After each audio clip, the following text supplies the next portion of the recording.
In the middle. When Jan asked me, can you talk about building deep tech companies, he probably should have asked this guy, but as this guy is no longer around, as you know, he asked me. So, yeah, no. It's not working. Yeah, thank you. So those of you that know me longer know that I've been a venture capitalist for a big part of my career. I was part of the team that built, I was general partner at Wellington. I was there 15 years. And my area that I took care of at Wellington was deep tech. So first as a VC and later as an angel and chairman of the board of deep tech companies, I've been exposed to a bunch of that. But the experience that I'm going to share with you actually starts with the experience at Wellington. And in the end, we invested in deep tech from 2001 to 2010. And in 2010, our LPs, the people that put the money in the fund, they said, well, Bart, you know, we don't know if you do the numbers on your funds, but we do. And the internet side of this funds is fantastic. The deep tech side of your funds is all PowerPoint. And even if we were to believe the PowerPoint, which, by the way, we don't, it's still not going to be as good as the internet side. And hence, we're not going to put more money in deep tech, which actually led us to stop doing deep tech investments because we didn't get money for it and become a pure internet fund and led me to leave Wellington at that point. Now, why did they, in 2010, believe it was such a bad idea? And did the money that we used to have for deep tech evaporate, burn? Really 4 things. They said there was too much technology risk if you get early into these deep tech companies. It takes way too long for these companies to develop. There's too much capital intensity involved in the business, and there is actually no big exits that you can point at. And that's why we didn't get any more money for deep tech. So,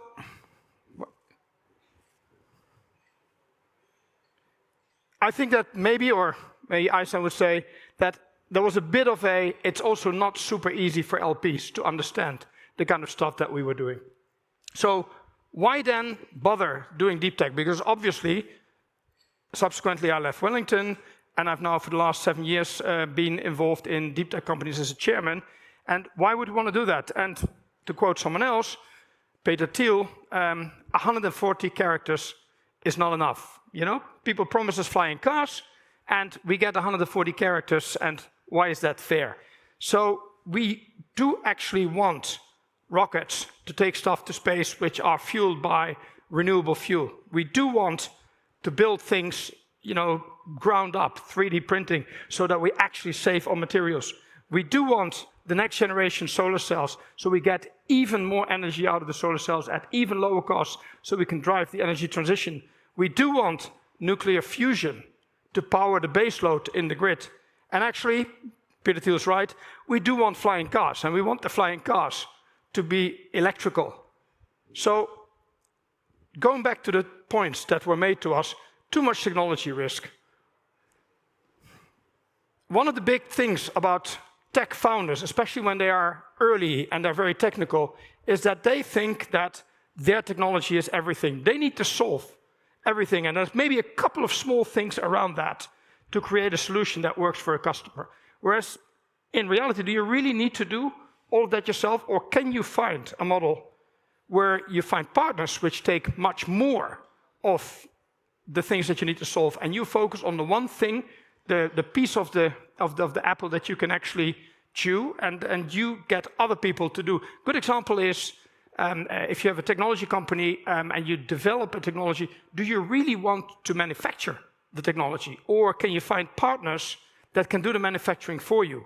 Or, you know, if you have a technology where all of the technology is sitting in a consumable, do you want to build the plant where the consumable is being consumed? Or do you get other people that have much more experience in that, so you don't need to build the organization? So I think that's a way, as a technology founder, to take out some of the tech risk, to get other people to do that.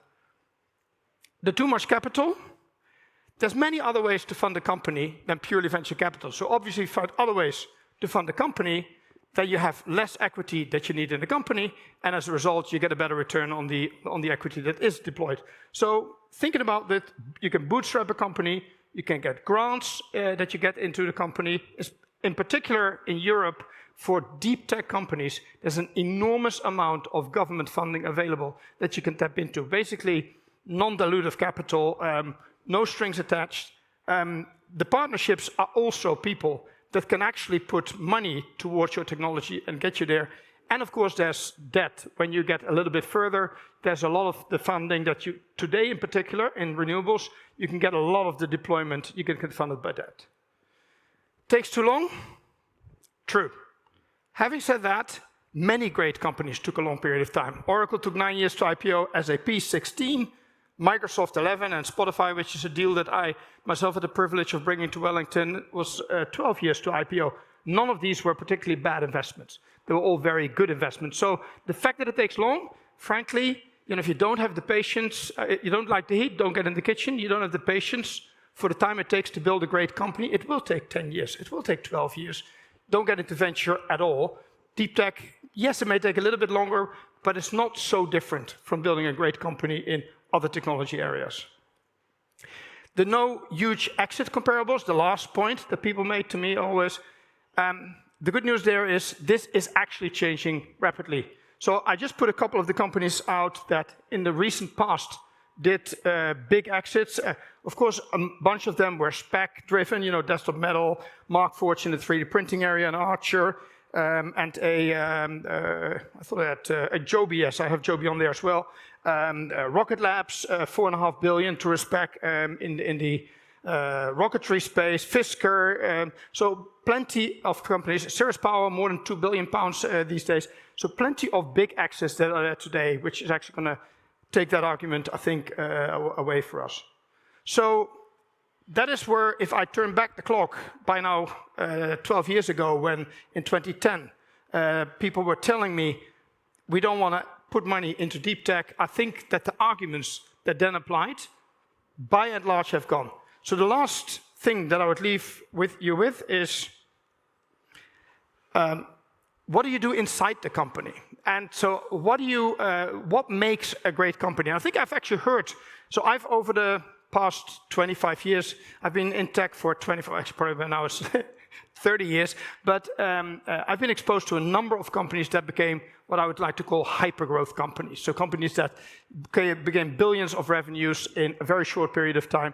And I think I've discovered what are the common denominators between these companies, and I've actually heard most of these points being mentioned by other people. Peter mentioned a couple, Christoph mentioned a couple, but here are my 4.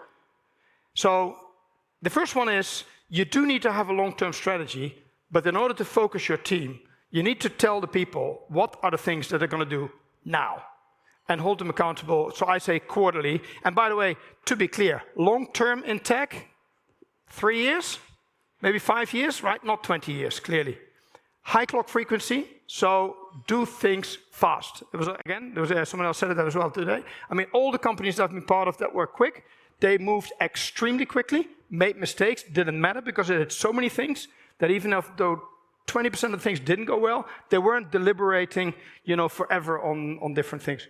Growing by partnership, I don't think there's a single technology company out there that actually built the company just by themselves. They always had a major partner.